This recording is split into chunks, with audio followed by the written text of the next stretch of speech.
नमस्कार दोस्तों। तो आज का हमारा टॉपिक है भील जनजाति। जनजातियों के क्रम में पूरी जनजाति पढ़ेंगे मध्य प्रदेश की। इसी क्रम में आज का हमारा टॉपिक है भील जनजाति। तो भील जनजाति मध्य प्रदेश की संख्या में सबसे बड़ी जनजाति है।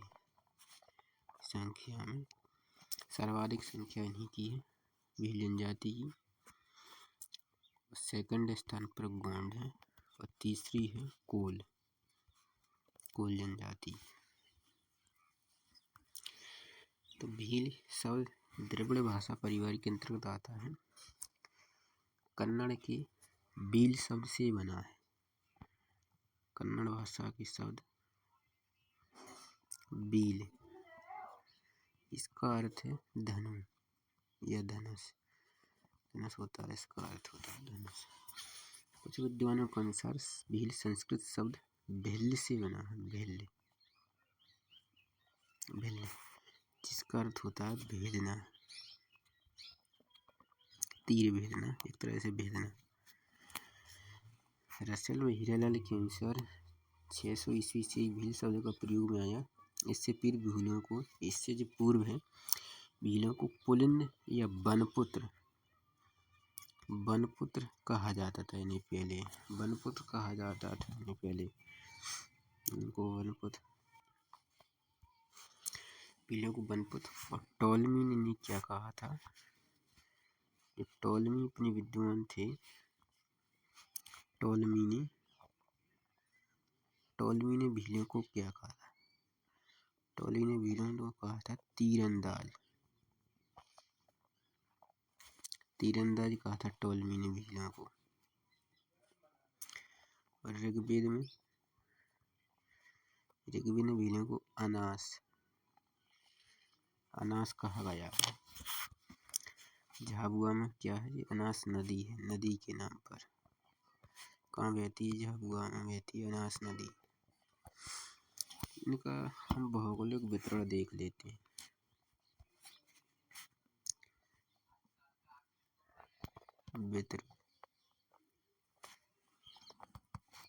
मध्य प्रदेश, राजस्थान, गुजरात के अंतर्गत है।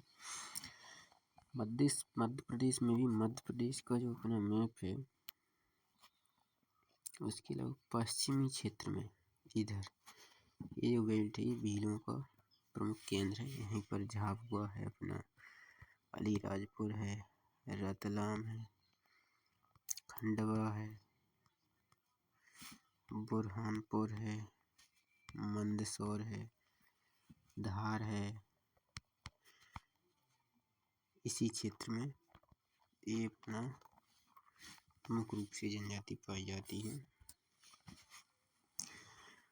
इनकी उत्पत्ति कैसी? भील समूह को महादेव का वंशज कहते हैं, महादेव का वंशज मानते हैं। ठीक है। का मूल निवास स्थान राजस्थान की कुशलगढ़ क्षेत्र के अंतर्गत का मूल निवास स्थान है। इनकी सामाजिक व्यवस्था को देख लेते हैं। सामाजिक व्यवस्था प्रतिशत समाज है। उपजातियाँ देखेंगे, समाज के अन्य वर्ग देखेंगे, गोत्र व्यवस्था कैसी, विवाह, वस्त्र आभूषण, रहन सहन, खान पान, मृत्यु संस्कार, ये सब देखेंगे। तो भीलों का समाज कैसा था? पितृसत्तात्मक समाज था। इसमें संयुक्त परिवार की व्यवस्था थी। ये उपजातियाँ देख लेते हैं।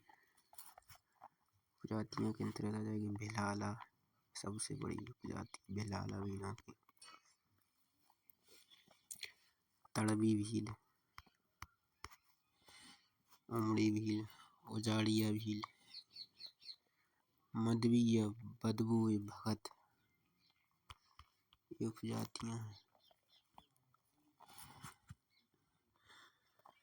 समाज के वर्ग हैं, अन्य वर्ग जैसे पटेल होता था, एक गमेटी गांव का मुखिया होता था।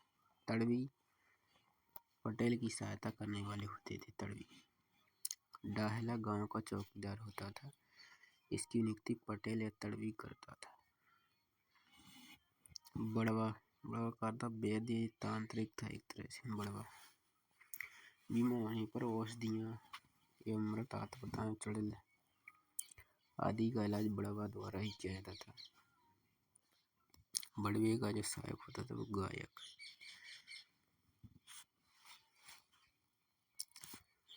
भीलों में कुल गोत्र 71 गोत्र पाए जाते हैं भीलों में।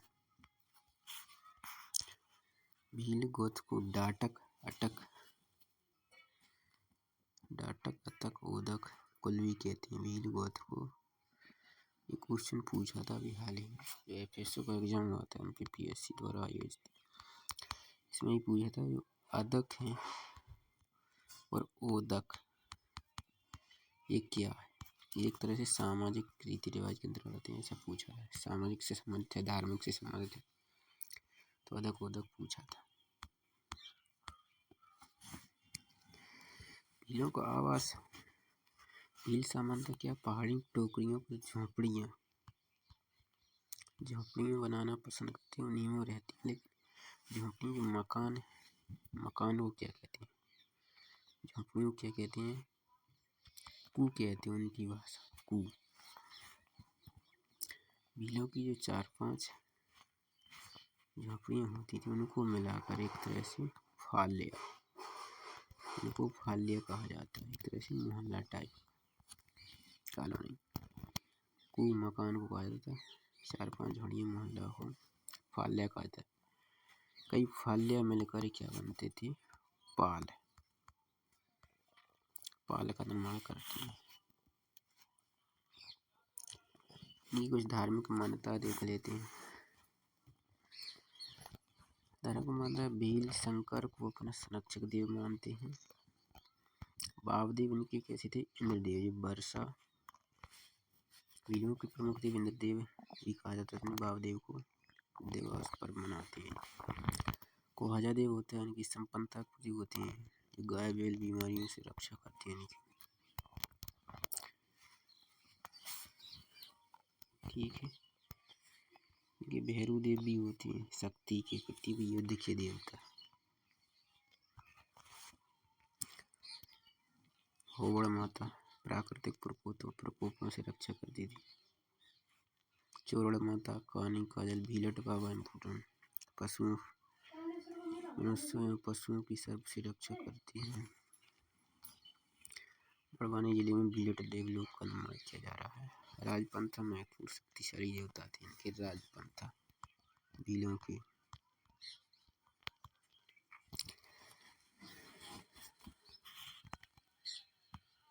भीलट बाबा प्रमुख थे। संत सिंगाजी देव थे इनकी। इतने इम्पोर्टेंट है। भीलों के नृत्य देख लेते हैं। भगोरिया सबसे इम्पोर्टेंट। डोहिया नृत्य भी भगोरिया हाटों में किया जाता था। गहर नृत्य होली के अवसर पर। डोहो 11 से दीपावली तक नृत्य चलता था। वीर वालिया धार्मिक नृत्य श्रावण माह और नवरात्रि में बड़वा द्वारा किया जाता था।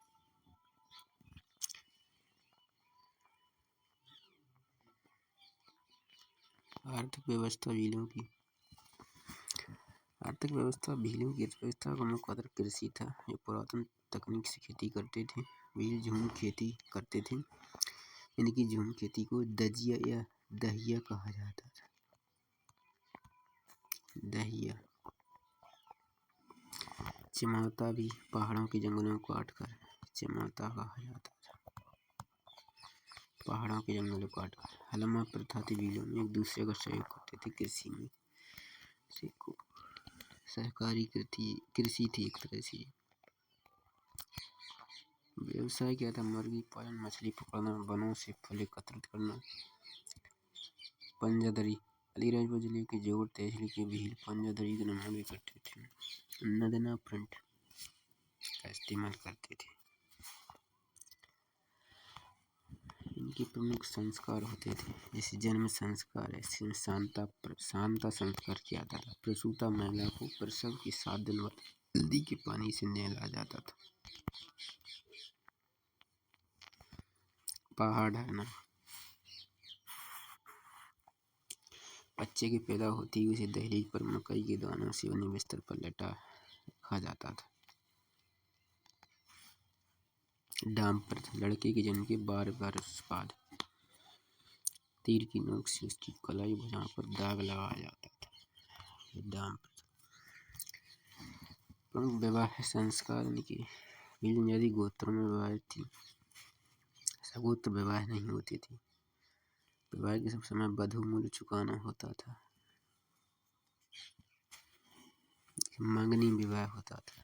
मंग से मध्यस्थ व्यक्ति होता था, जैसे भांजगड़िया होता था, मध्यस्थता कराता था। बहुवरीय पर्व में चयन होता था। आई भरायणा या घर घुस्सी, इसमें लड़की लड़के घर में घुसकर उस पर हल्दी डाल देती थी। धराड़ा विवाह, इसमें बहु विवाह किए जाते थे। नाथरा विवाह की तरह विधवा विवाह भी कर सकती थी। नाथरा विवाह। मृत्यु के संस्कार हैं कुछ।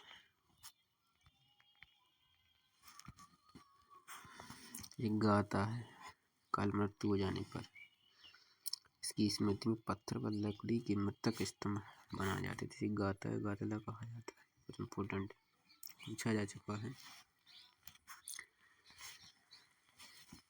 टिया प्रथा, मृत्यु के तीसरे दिन राख इकट्ठी की जाती थी, जिसका विसर्जन किया जाता था। ब्रेहा, मृत्यु संस्कार के समय मृतक के साथ पारिवारिक स्त्रियां एक निश्चित स्थान पर आती थीं, इसे ब्रेहा कहा जाता था।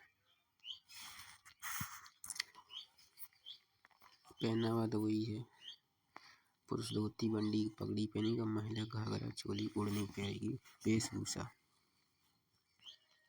का भोजन, भीलों का मुख्य भोजन था रावड़ी, जो मक्के से बनता था।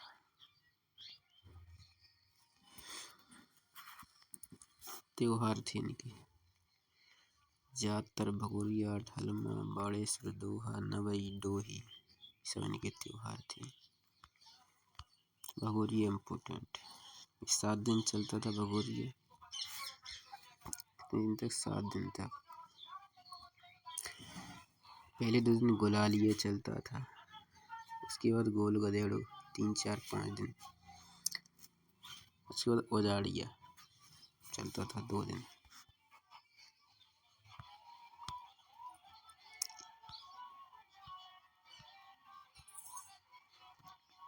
विभिन्न चित्रकला है, भित्ति चित्र है, गोदरेज है, गातला है। पिथौरा चित्रकला बहुत इम्पोर्टेंट है।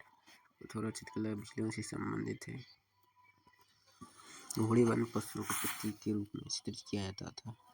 धार्मिक परंपरा का चित्रण, जगत बलिराजपुर में इम्पोर्टेंट, जो लखंदरा कहा जाता था उसे जो चित्र बनाता था, पिथौरा चित्र।